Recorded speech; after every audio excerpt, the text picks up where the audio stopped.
ketika mereka akan mati sakaratul maut. Apa kata malaikat? Allah taqafu, jangan takut. Karena orang yang mau mati itu takut. Takut sakaratul maut, takut azab, takut mungkar nakir, takut dijepit liang lahat, takut masuk neraka, takut. Kata malaikat, Allah taqafu, jangan takut. Wala tahzanu, jangan sedih. Karena orang yang mau meninggal itu sedih. Sedih meninggalkan kebun, sedih meninggalkan mobil kredit belum lunas, sedih meninggalkan istri cantik jelita yang akan diambil brownies berondong manis, sedih meninggalkan harta benda jamaah kawan sahabat, sedih. Apa kata malaikat? Wala tahzanu, jangan bersedih. Sedihnya hilang, takutnya hilang. Kemudian apa kata malaikat? Wa abshiru bil jannati allati kuntum tu'adun, berbahagialah engkau mendapatkan surga yang dijanjikan Allah. Ketika dia sedang tersenyum, disitulah malaikat mencabut nyawanya. Saat orang menjenguk, membuka penutup wajahnya, dia tersenyum. Kata Ustaz Somad, mati itu menyakitkan, kok senyum? Hadiah bagi orang yang istiqomah. Mudah-mudahan kita semuanya istiqomah. Amin. Ini pertanyaan dari orang yang luar biasa, nulisnya sampai di Assalamualaikum Pak Ustadz. Waalaikumsalam. Apakah Nabi Muhammad bisa berbahasa daerah? Ini kekhawatiran, mana tahu masuk surga ketemu Nabi nanti, apa Nabi bisa bahasa Banjar? Kalau saya didoakan jamaah masuk surga ketemu dengan Syekh Abdurrahman Siddiq Al-Banjari, ketemu dengan Syekh Muhammad Arsyad Al-Banjari, ketemu dengan Syekh Muhammad Nafis Al-Banjari, kira-kira saya yang bahasa Banjar atau mereka yang bahasa Melayu? Pasti mereka akan, dia tahu, oh ini Abdul Somad. Tapi dengan Nabi Muhammad SAW kita nanti bahasa apa? Innama amruhu idza arada syai'an ayyakula lahu kun fayakun. Orang-orang yang masuk surga itu, walakum fiha ma tashtahi anfusukum walakum fiha ma tad'un. Allah akan memberikan apa yang kamu mau.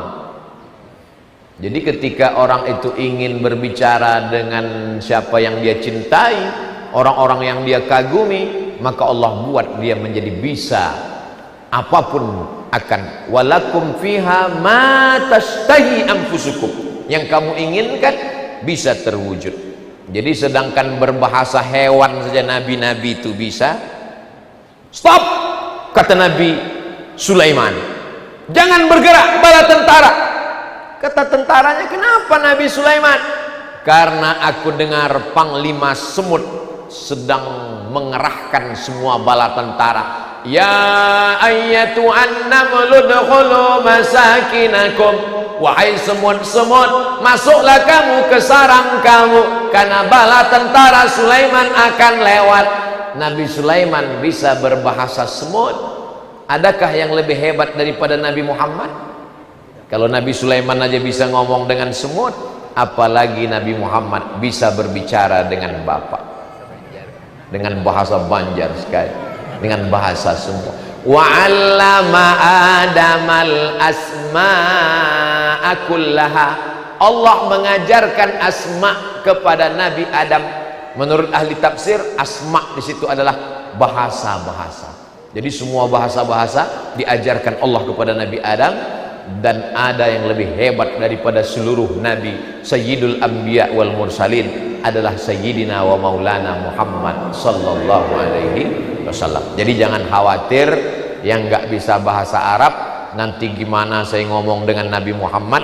Nabi Muhammad paham, dan kita pun insya Allah bisa sesuai yang kita inginkan. Yang penting urus masuknya aja dulu.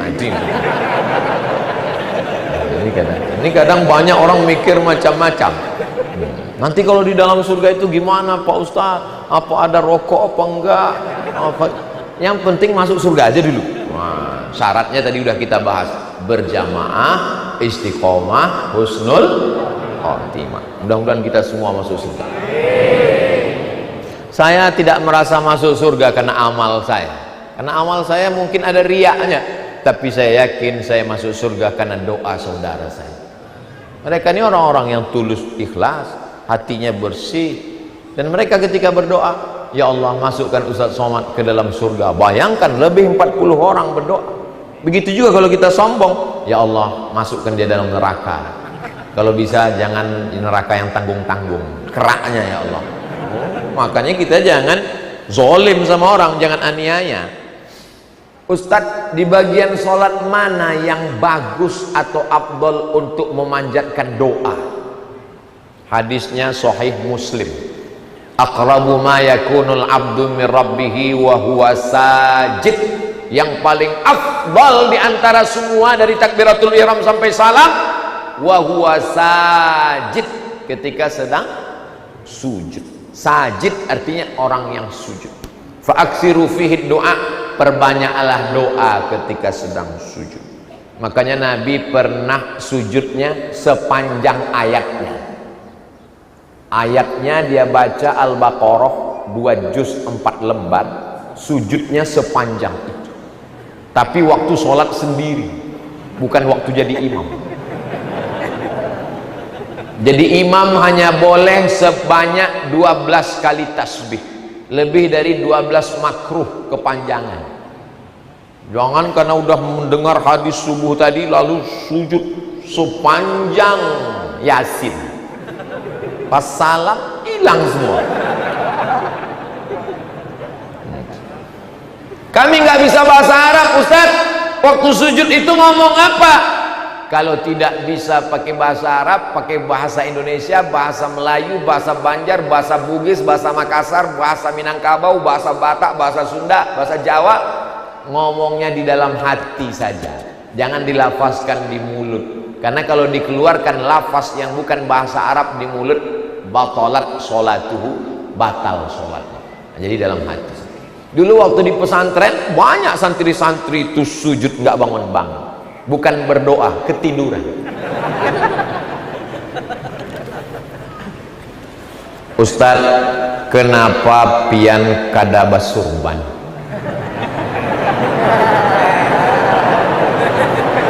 Seperti almarhum Tengku Zulkarnain.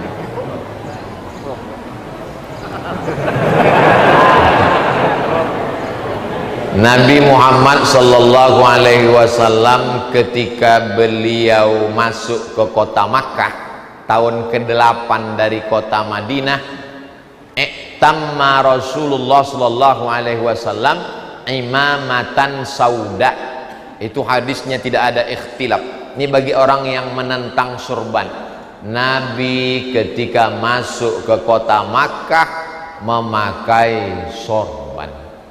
Sayyidina Ali dipakaikan Nabi sorban waktu mau berperang. Maka Nabi itu kepalanya ditutup dengan 3 penutup. Yang pertama kolan suah. Setelah kolan suah baru imamah sorban, dililitkan di kepala. Setelah imamah baru yang ketiga, itulah dia toilasan. Toilasan kain seperti ulama-ulama besar kita, tutup di atas. Jadi 3 lapis penutup. Jadi siapa yang melaksanakan itu sunnah. Nah, kenapa Ustadz tidak pernah pakai sorban? Coba tulis di Google uas sorban. Kita cari ya. Ada nggak Abdul Somad pernah pakai sorban? Kita cari sama-sama ya. Uas sorban. Uas sorban. Ada kan? Ada. Siapa bilang nggak tuh? Ada. Was sorban ada Pak Hasan. Cuman nggak istiqomah.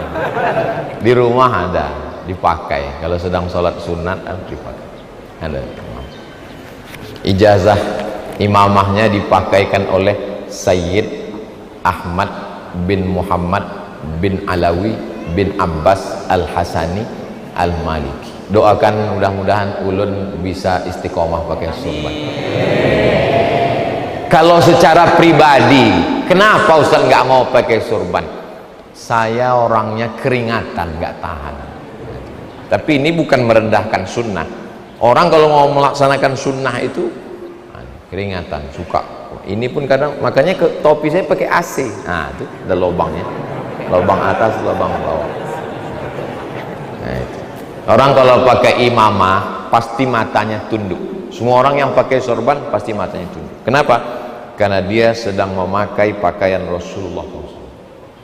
Lalu kemudian orang kalau pakai imamah, maka selama dia memakai imamah itu dia sedang berada dalam sunnah. Makanya guru-guru kita dulu, guru sekumpul, susah membayangkan guru yang ketika melepas sorban. Kalau kita pejam mata, pasti terbayang dia pakai imamah. Jadi jangan ejek orang pakai imamah. Kalau belum mampu pakai imamah, jangan ejek orang pakai imamah. Ini kadang temannya pakai imamah, Pangeran Diponegoro datang. Yang sudah pakai imamah, alhamdulillah. Yang belum pakai imamah, mudah-mudahan istiqomah. Amin ya rabbal. Apa boleh mengucapkan alhamdulillah atau a'udzubillah ta'awuz dalam sholat di saat bersin atau mengusap, Pak Ustaz?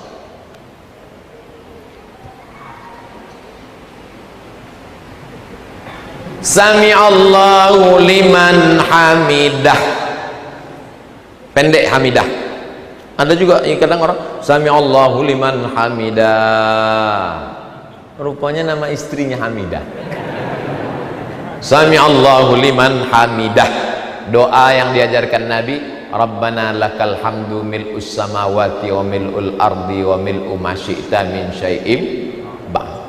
Tapi ketika sedang bangun itu tiba-tiba ada makmum doanya lain. Alhamdulillahi hamdan thayyiban katsiran mubarakan fi.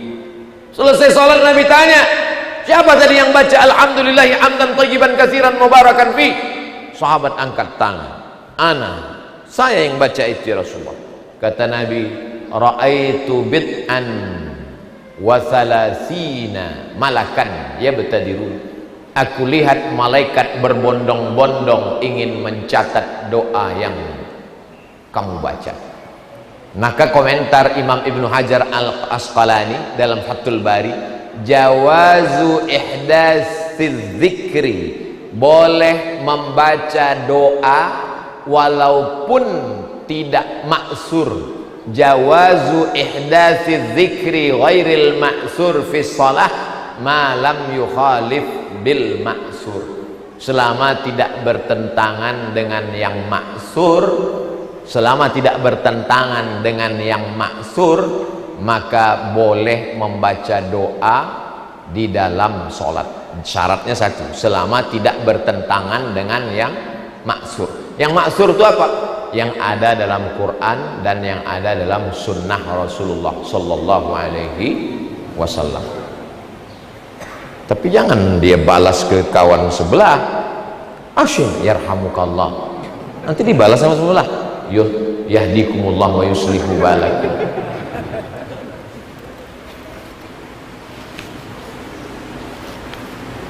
Ustaz yang ulun kagum, itu mesti saya bacakan. Memang ada nanti. Sekarang ini zaman WhatsApp.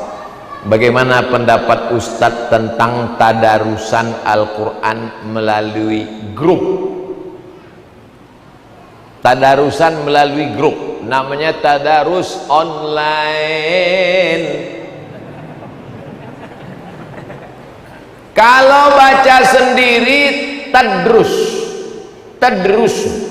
Tapi kalau saya baca didengarkan teman baca saya perhatikan, dua orang tadarasa ya tadarasu tadarusan.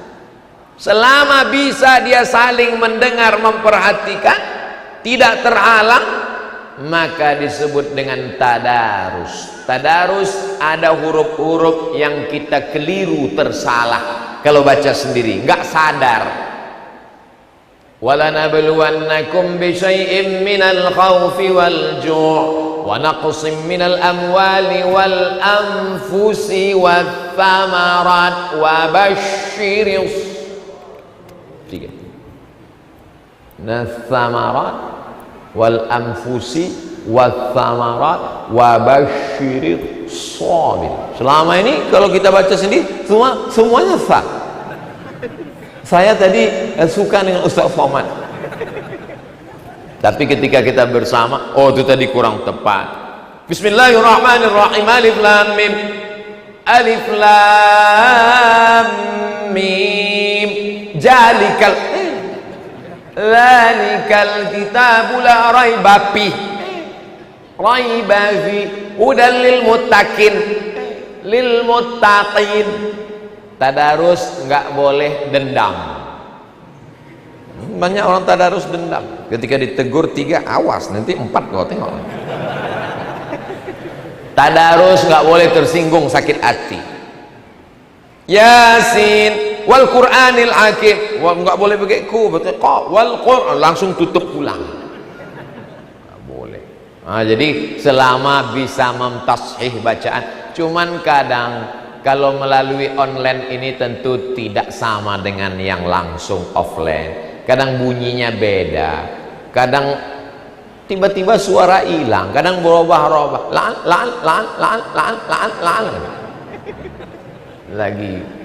Lagi macet jaringan.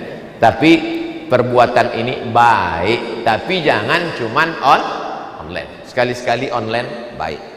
Ngaji nggak bisa online, tapi online bisa sebagai salah satu sarana. Tapi kalau online dimanfaatkan 100%, dianggap itulah ngaji, mesti bersama, mesti ketemu. Karena musyafahah mulut, makharijul huruf itu musyafahah, mesti dilihat, mesti talaqi, mesti bersama dengan guru. Tapi sebagai unsur latihan bisa. Pertanyaan kertas terakhir, bagaimana kalau dalam satu rumah beda mazhab antara NU dan Muhammadiyah? Nahdlatul Ulama akidahnya Asy'ari, fikihnya Syafi'i, dengan tetap menghormati Hanafi, Maliki dan Hambali. Akidahnya Asy'ari, fikihnya Syafi'i, dengan tetap menghormati Hanafi, Hambali dan Maliki. Tasawufnya Sunni. Muhammadiyah, pengakuan Buya Hamka, Haji Abdul Malik Karim Amrullah, ketika beliau didatangi beberapa anak muda dari Iran mengajak ikut Syiah, kata Buya Hamka, kami dari Indonesia berakidah Asy'ari. Pengakuan Buya Hamka. Dalam fikih, di situ yang agak beda. Muhammadiyah memakai majlis tarjih. Kadang-kadang yang ditarjihkan mazhab Syafi'i, kadang-kadang yang ditarjihkan mazhab menurut majlis tarjihnya. Dalam bidang tasawuf, tasawufnya juga Sunni. Mana dalilnya? Buya Hamka menulis buku yang dikaji di Masjid Al-Azhar ketika beliau jadi imam besar, yaitu tasawuf modern. Buya Hamka ketika mau meninggal dunia, terbaring di rumah sakit, minta bawakan buku tasawuf modern. Itu yang dia baca. Jadi perbedaannya sedikit pada bidang fikih. Ambil contoh masalah wudhu. Dalam masalah wudhu, saya ikut mazhab Syafi'i. Kalau bersentuhan laki-laki dengan perempuan tidak mahram, batal. Sedangkan kalau pakai mazhab Maliki, kalau enggak nafsu, enggak batal. Muhammadiyah dalam hal ini mentarjihkan mazhab Maliki. Makanya kalau enggak bernafsu, enggak batal. Kalau nafsu, batal. Istrinya Muhammadiyah, suaminya NU. Maka kalau yang NU kalau bersentuhan batal. Kata istrinya, enggak batal, aku enggak nafsu sama kamu. Ambil contoh simple. Nanti istrinya dipegangnya terus, kata suaminya, aku wudhu terus nih. Nanti lama-lama aku ikut kamu juga nih. Tapi kalau dia saling memahami, enggak jadi masalah. Dia tahu bahwa suaminya berpegang ke mazhab Syafi'i, kalau bersentuhan batal, maka dia tidak akan sentuh. Gesekan-gesekan kecil terjadi. Dalam masalah basmalah misalnya, dalam mazhab Syafi'i bismillahnya jahar. Bismillahirrahmanirrahim. Alhamdulillahi rabbil alamin. Dalam hal basmalah, Muhammadiyah mentarjihkan mazhab Hambali. Bismillahnya sir. Alhamdulillahi rabbil alamin. Ar-Rahmanir-Rahim. Dalam kunut subuh saya pakai mazhab Syafi'i. Sami'allahu liman hamidah. Allahumma hdina fiman hadait. Sedangkan mazhab Muhammadiyah majlis tarjih ditarjihkan mazhab Hanafi dan Hambali, tidak pakai kunut subuh. Nah, jadi saya sekedar bercerita bahwa ada perbedaan-perbedaan sedikit. Lalu kemudian apakah gara-gara perbedaan ini lalu kemudian setelah mendengar ceramah ini lalu kemudian setelah dia ngumpul, kalau gitu kita nggak jadi nikah deh karena ada perbedaan sedikit. Tapi kalau dia faham, dia katakan apapun mazhabmu, apapun ormasmu, cinta menyatukan kita. So sweet bang. Mudah-mudahan tidak terhalang menikah hanya karena beda ormas dan beda partai, insyaallah. Yang tidak ada ikhtilaf, beda agama. Itu kalau beda agama jangan sampai. Hubungan sosial bertetangga baik, tapi kalau sudah dalam masalah pernikahan, ritual ibadah, wala ana abidum ma'abadtum wala antum abiduna ma'abud lakum dinukum waliyadin. Jaga anak-anak kita, jangan sampai dia setelah jatuh cinta tidak bisa dilepaskan, maka payah. Tapi kalau masalah hubungan sosial baik, insyaallah. Itulah kaji kita pada kesempatan yang baik dan mulia ini. Yang baik-baik datang dari Allah, yang tak baik dari Al-Faqir Abdus Somad. Ala hazihin niyah, untuk segala niat kebaikan untuk Kabupaten Barito Kuala. Mudah-mudahan negeri kita tetap baldatun thayyibatun wa rabbun ghafur. Para pemimpinnya amanah, takut kepada Allah. Anak-anaknya diselamatkan dari perbuatan zina, narkoba, segala yang keji dan mungkar. Rezeki turun melimpah ruah. Ala hazihin niyah. Al-Fatihah.